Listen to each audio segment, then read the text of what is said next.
Assalamualaikum warahmatullahi taala wabarakatuh. Yéen mbokk yi ñuy déglu te di ñu seetaan yëpp ñoo ngi am mbégte mu rëy tey daje fii ak sunu mbokki artisan yi nga xam ne si ne ñoo nekk ci région de Dakar fas yéene teeru président de la République mardi le 2 mai ca Diamniadio. li ko waral nag mooy teraanga bi nga xam ne defal na ko sunu mbokk mécanicien yi nga xam ne si ne te artisanat nekk na secteur boo ci teral nga ñëpp ndax koo ci toroxal nga ñëpp. kon nag ñu bàyyi leen ñoom ñi nga xam ne si ne ñooy mécaniciens yi di responsable lu mécaniciens yi nekk yëpp ci région de Dakar ñu def appel bi nga xam ne war nañ koo def wax leen li nga xam ne si ne moo tax ñu daje fi tey jii ñu ngi leen di sant bu baax di leen gërëm jërëjëf. man la Cheikh Diankha di président REVAS national di regroupement des vrais artisans du Sénégal ñu daje fii tey chambre de métier di bëgg a woo rek sunu mbokku artisans yi mbokku mécaniciens yëpp ci Sénégal gépp sax laay wax Sénégal gépp ñu ñëw ci inauguration bi nga xam ne nii moom la ñuy def le 2 te son excellence monsieur le président de la République di ko inauguré te mécaniciens yi la koy inauguré ndax lii nga xam ne da koy inauguré mécaniciens yi ci tàmbaliment ba ci fin bi defe naa associé nañ ci mécaniciens yëpp.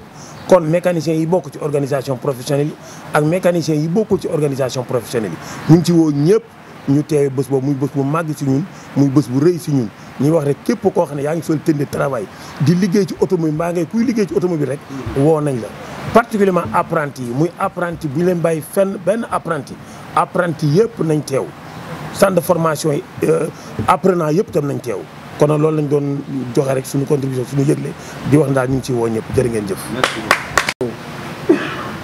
di def appel rek ci képp koo xam ne mécanicien nga nekk ci Dakar nekk ci Sénégal képp koo xam ne restauratrice nga képp koo xamante ni pièce détachée nga képp koo xamante ni yor nga parc pour oto. ndax ñooñu ma leen di wax ñëpp ñoom ñooy dugg foofu kon restauratrice yi am nañ si njëriñ. ndaxte ñoom war nañ mobilisation bu am solo ñëw fa ndax ñoom ñooy jaay suñu garage yi añ comme ñoom ñoo war a nekk foofu. waa di wax ni rek wax ji vraiment président wax na ko Diankha wax na ko dañuy def appel rek ci képp koo xam ne artisan nga nekk ci Sénégal du mécanicien rek ndax teraanga la. yaa ngi dégg ñu ñëw nag ñëpp war a ñëw teew foofu pour teew président de la République pour inauguration bi loolu daal ñu ngi ciy def appel di ci woo ñëpp jërëjëf. ngi nuyu kenn ku nekk ci turam ak santam. di leen wax ni mécaniciens yi nga xamante ne ñoom ñoo nekk tey ci Ndakaaru ak li ko wër ñoom ñooy ñëw fii pour def avant-première pour sargal président de la République Macky Sall pour wax ko ne ko lam ñu defal ñun mécaniciens yi gis nañ ko. parce que depuis ci indépendance ba léegi mën nañoo wax ne lim ñu defal nii masul am ca organisation professionnelle yi ñu créé depuis 2006 ba léegi. ñu ciy nekk di ci daw la taxoon ñu taxawal ko moom mooy garage moderne yi ak wàllu formation te ñu ngi koy doog a am ci moom nguuram gii. kon ñu koy ñaanal yàlla bu baax a baax di ko kontaane bu baax a baax di wax nag sunu mbokk mécaniciens yi fépp fu mécanicien nekk journée boobu journée sans clé la le 2 benn mécanicien bu mu xëy ci garage diw bi benn capot journée sans clé la fu mécanicien nekk na bàyyi clé yi te dugg ci kaar yi. ñëw ci tertu président de la République parce que liggéey bi mu ñu defal kenn mësuñu koo defal ci Sénégal bii. beneen bi ci topp nañu xam ni li président defalu ko mécaniciens yi kese artisan yëpp la ko defal ñun nag suñu yéene rafet na ci njort bu rafet ci artisan yëpp ñu ngi bëgg a tamit artisan yëpp ànd ak ñun bégal ñu président ànd ak ñun ci bés bi bu xam ne benn conflit amul ci bés bi ñëpp associé nañ leen ñun mécaniciens yi président ak ay équipe am associé nañu. non seulement aussitôt bëgg nañu artisan yëpp tamit xam ni wax dëgg yàlla ñoom ñëpp ñoo bokk xew mi ñun ñëpp ñoo ko bokk beddiwuñu kenn ba ndax nguur gi beddiwu ci kenn ñun ñi nga xam ne ñun ñooy apprenant yi beddiwuñu kenn na ñëpp ñëw ñu ànd ci xew mi vraiment ñu ngi sant yàlla bu baax di sant président di ko gërëm jërë ngeen jëf. Président du mouvement national des professionnels de l'automobile MPA.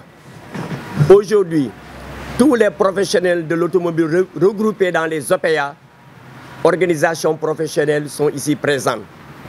Ils sont présents pour rendre un vibrant hommage à un homme qui a réussi le défi.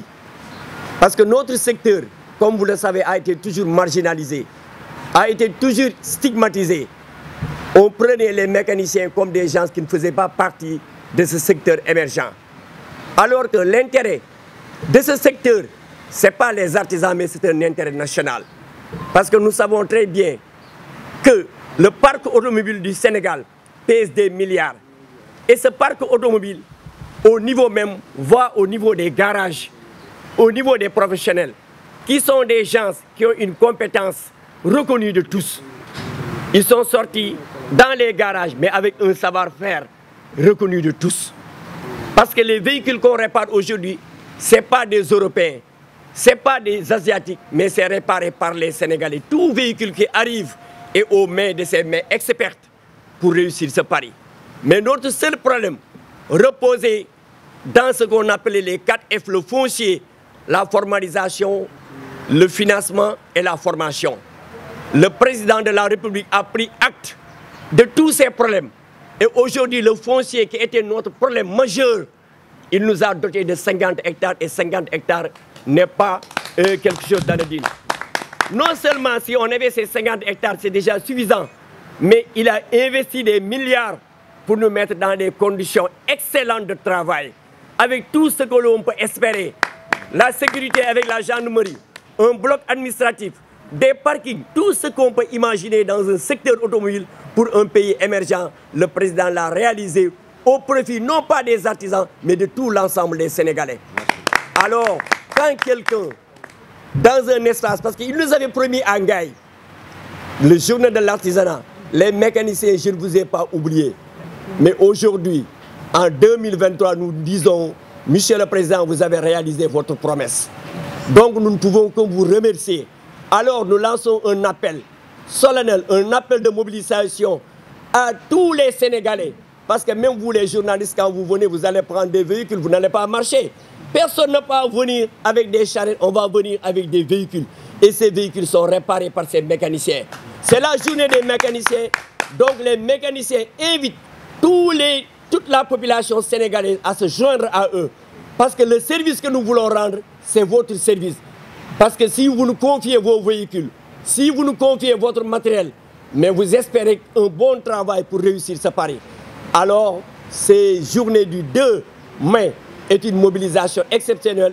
C'est un jour qui permet à ce secteur longuement marginalisé d'être présent. Nous remercions le président.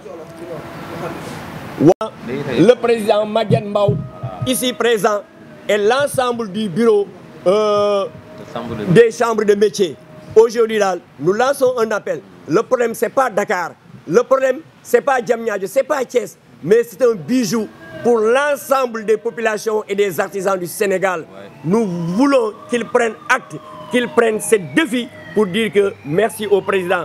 Parce que rendre à César ce qui appartient à César. Et le président de la République a réussi à nous doter de ce qu'on attendait pendant des années. Nous lançons un appel aux communes, aux départements, aux régions de démultiplier ce projet en micro dans leur espace pour permettre aux artisans d'exercer leur métier dans des conditions excellentes. Merci. Encore une fois, merci au président de la République et merci à tout le monde.